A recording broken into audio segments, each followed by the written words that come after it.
अतुल अपने गांव से दूर इंजीनियरिंग कॉलेज में सेकेंड ईयर का स्टूडेंट था। यूँ तो वो लोकल था, पर उसके ज़्यादातर दोस्त हॉस्टल में रहते थे। कभी कभी क्लासेस के बाद अतुल उनके साथ क्रिकेट खेलने या पढ़ने के लिए हॉस्टल जाता था, लेकिन कितना भी लेट हो जाए डिनर वो घर पर ही करता था। उस दिन वो हॉस्टल में बहुत ही लेट हो गया। अंधेरा होने को ही था।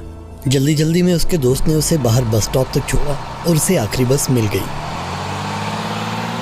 जहां बस ने उसे उतारा वहां से कच्ची पगडंडी और खेतों से होते हुए उसका घर आता था। अंधेरा अब हो ही चुका था।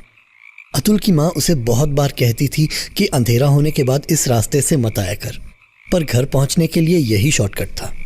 अभी थोड़ा ही चला था कि अतुल को जोर से टॉयलेट आ गई। अतुल ने माँ की बात याद करते हुए सोचा कि इस रास्ते में रुकना सही नहीं है। वो कंट्रोल करके तेज तेज घर की ओर चलने लगा। जब घर उसे दिखाई देने लगा तो उससे रुका नहीं गया और वो वहां उगे एक पुराने पेड़ के पास जाकर टॉयलेट करने लगा। अतुल अभी चला ही था कि उसके कान में तेज बीप जैसी आवाज आने लगी। उसका सिर फटने लगा। उसने कान बंद करने के लिए हाथ उठाए तो देखा कि हाथों पर कीड़े चल रहे हैं। अतुल डर के मारे चिल्लाने लगा। वो घर की तरफ भागने लगा तो गिर गया। उसे लगा जैसे किसी ने उसके पैरों में रस्सी बांध दी हो। अतुल इतनी जोर से गिरा था कि उसे दर्द भी हो रहा था। अचानक उसे लगा जैसे उसे पेड़ की तरफ कोई खींच रहा है। अतुल पूरा जोर लगाकर घर की तरफ रेंगना चाहता था, मगर ऐसा वो कर ही नहीं पा रहा था। वो पेड़ की तरफ खिंचता चला जा रहा था। अंधेरा भी बहुत हो चुका था। अब उसके कानों में बीप की आवाज बंद हो चुकी थी। कुछ देर में अपने होश संभालकर अतुल घर की तरफ चलने लगा तो फिर से वही सब हुआ। कानों में तेज बीप, बदन पर कीड़े, पेड़ की तरफ खींचना।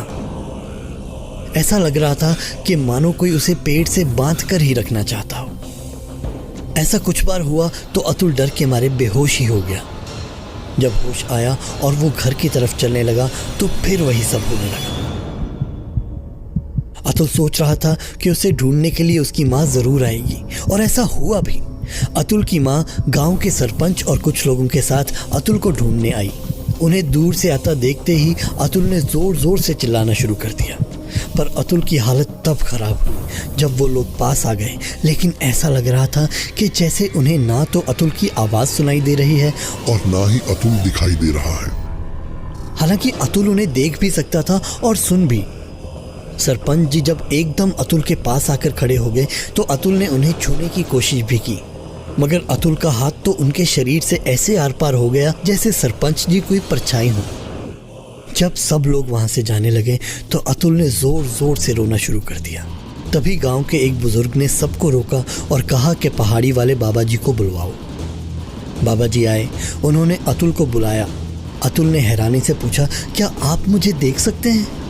उन्होंने हाँ में सिर हिलाया और फिर अपना कोई जाप करने लगे। उन्होंने सब गांव वालों और अतुल की माँ को वापस अपने अपने घर जाने के लिए कहा और सारी रात मंत्र जाप करते रहे। सुबह होने पर उन्होंने अतुल से कहा, जा बेटा अपने घर जा। अतुल अपने घर गया। अब उसकी माँ उसे देख भी सकती थी और सुन भी। अतुल ने रोते हुए सारी बात अपनी माँ को बताई।